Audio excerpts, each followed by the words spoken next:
السلام علیکم ورحمۃ اللہ۔ آیت الکرسی کی بحث جاری ہے، آج اس کا تیسرا حصہ ملاحظہ فرمائیں۔ بسم اللہ الرحمن الرحیم۔ اللہ لا الہ الا هو الحی القیوم لا تأخذه سنة ولا نوم له ما في السماوات وما في الأرض من ذا الذي يشفع عنده إلا بإذنه يعلم ما بين أيديهم وما خلفهم ولا يحيطون بشيء من علمه إلا بما شاء وسع كرسيه السماوات والأرض ولا يؤوده حفظهما وهو العلي العظيم۔ هو الحی القیوم جو لفظ آیا ہے اس آیت الکرسی میں،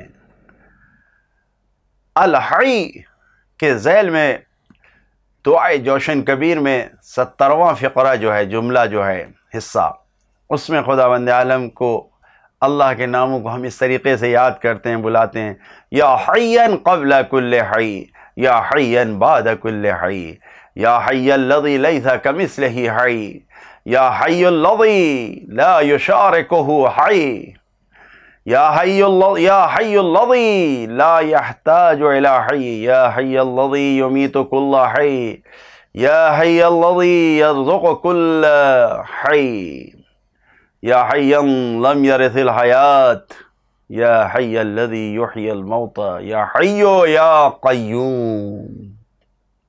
یہ جوشن کبیر میں آیا ہے۔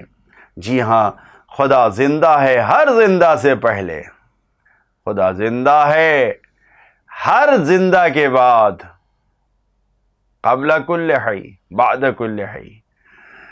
اس کے حی اور زندہ ہونے میں کوئی اس کی نظیر شبیہ کوئی شریک نہیں ہے۔ وہ زندہ حی رہنے کے لیے کسی کا محتاج نہیں ہے۔ وہ تمام زندوں کو موت دیتا ہے، مار ڈالتا ہے تمام زندوں کو، وہ تمام زندوں کو رزق دیتا ہے۔ اس نے اپنے زندہ ہونے کو کسی سے میراث میں نہیں پایا ہے، حیات اسے میراث میں نہیں ملی ہے۔ وہ ایسا زندہ ہے جو تمام مردوں کو زندگی دیتا ہے، وہ حی زندہ ہے، وہ قیوم ہمیشہ قائم ہے۔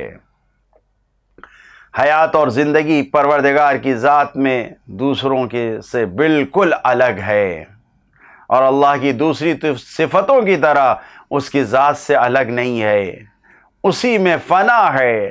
توکلت علی الحی الذی لا یموت، ایسے پر میں بھروسہ کرتا ہوں، ایسے پر توکل کرو، جو ایسے پہ بھروسہ کرو جو فنا ہونے والا نہیں، مٹنے والا نہیں ہے، جو ہمیشہ حی ہے۔ وہ اپنی حیات میں نہ کھانے کا محتاج ہے، نہ ہی نسلیں پیدا کرنے کا کہ اس کی نسل آگے بڑھے اس کا محتاج ہے، کسی خواہشات کا محتاج نہیں ہے، نہ اس کی ذات میں کوئی جاذبہ ہے، نہ اس کی ذات میں کوئی دافعہ ہے کہ وہ کچھ چیزوں کو لے کچھ چیزوں کو نکالے۔ ایسا نہیں ہے، جیسے ہمیں کھانا بھی پڑتا ہے اور پھر ہمیں فراغت بھی کرنی پڑتی ہے، ویسے نہیں ہے وہ پروردگار۔ وہ حیوانات اور نباتات کی طرح بھی نہیں زندہ رہتا ہے، وہ حیات و زندگی کا محتاج نہیں ہے۔ یا حی الذی لیس کمثلہ شیء، اے وہ خدا کہ جس کے جیسا کوئی مثل نہیں ہے، کوئی نہیں ہے، وہ ایسا حی و زندہ ہے جس کے جیسا دوسرا حی نہیں ہے۔ اور القیوم کا جو لفظ آیا ہے، هو الحی القیوم، قیوم قیام سے نکلا ہے، یعنی جو اپنے پیروں پر کھڑا ہو اور دوسرے اس سے وابستہ ہوں۔ قیوم کہتے ہیں یعنی جو خود اپنی ذات سے قائم ہو اور باقی چیزیں سب اس سے قائم ہوں، اسے قیوم کہتے ہیں۔ قیوم کا لفظ 3 مرتبہ قرآن مجید میں آیا ہے، اور تینوں جگہ پر حی کے ساتھ آیا ہے۔ حی اور قیوم، الحی القیوم دونوں ساتھ ساتھ آئے ہیں۔ اللہ ایسا قیوم ہے کہ وہ خود اپنی ذات سے قائم ہے اور سب کے سب اس سے قائم ہیں، سب اس سے وابستہ ہیں، جتنی بھی موجودات ہیں سب اسی سے قائم ہیں۔ پروردگار عالم کے قیوم ہونے کا مطلب یہ ہے کہ وہ تمام مخلوقات پر مکمل احاطہ کیے ہوئے ہے، سب پر اس کا تسلط ہے، سب اسی سے اپنا وجود پا رہے ہیں، سب اس سے قائم ہیں، سب کے ساری مخلوقات اس کے مکمل تدبیر میں ہیں، سب اس کے زیر نظر ہے۔ اس سے وابستگی ہر لحاظ سے پورے طریقے سے ہمیشہ ضروری ہے، اس کے احاطہ خدا، یعنی ہمیشہ اس سے ساری مخلوقات جڑی ہوئی ہیں، الگ نہیں ہیں۔ وہ پیدا کرتا ہے، وہ روزی دیتا ہے، وہ ہدایت کرتا ہے، وہ موت دیتا ہے، ایک لمحے کے لیے بھی غافل نہیں ہے کہ کوئی اپنے حال پر ہو، ایسا نہیں ہے۔ ہر موجود جو زندگی اور حیات رکھتا ہے وہ اپنی حیات کو خدائے حی و قیوم کے منبع فیض سے حاصل کرتا ہے۔ بھئی جس طریقے سے ایک بلب، لائٹ جلتی ہے، ایک بلب جلتا ہے، ایک ٹیوب لائٹ جلتی ہے، تو یہ ٹیوب لائٹ، یہ بلب، اس کو جلنے کے لیے کرنٹ کی ضرورت ہے کہ سپلائی ہمیشہ باقی رہے۔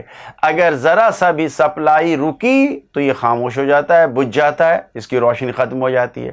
لیکن اگر بلب کو روشنی دینا ہے تو سپلائی سینٹر سے ضروری ہے، اس سے جڑا رہنا ہے، تبھی یہ مستقل جلتا رہے گا۔ اسی طریقے سے ہر موجود، جتنے بھی موجودات ہیں جن کو ہم موجود کہتے ہیں، ان کو اپنے وجود میں باقی رہنے کے لیے خدا کے منبع فیض اور منبع وجود سے جڑنا ضروری ہے۔ اس کے وجود سے ہی سب کو وجود مل رہا ہے، سب اسی سے جڑے ہوئے ہیں، یعنی ساری موجودات کی حیات و زندگی اس سے جڑے رہنے میں چلتی ہے۔ ہر حی اپنی حیات اور غذا کو حاصل کرنے کے لیے، اپنی زندگی کو آگے بڑھانے کے لیے، قائم رہنے کے لیے قیوم سے ہمیشہ جڑے رہتے ہیں۔ مولا متقیان امیر بیان حضرت علی علیہ السلام ارشاد فرماتے ہیں، کل شیء خاضع لہ وکل شیء قائم بہ، سب چیزیں سراپا تسلیم ہیں اور سب اسی سے وابستہ ہیں۔ روایت میں منقول ہے، نبی کریم صلی اللہ علیہ وآلہ وسلم جنگ بدر کے موقع پر سجدے میں بار بار کہا کرتے تھے، بارہا اس بات کو کہا کرتے تھے، کیا؟ یا حی یا قیوم، یا حی یا قیوم، یا حی یا قیوم کا ورد کیا کرتے تھے۔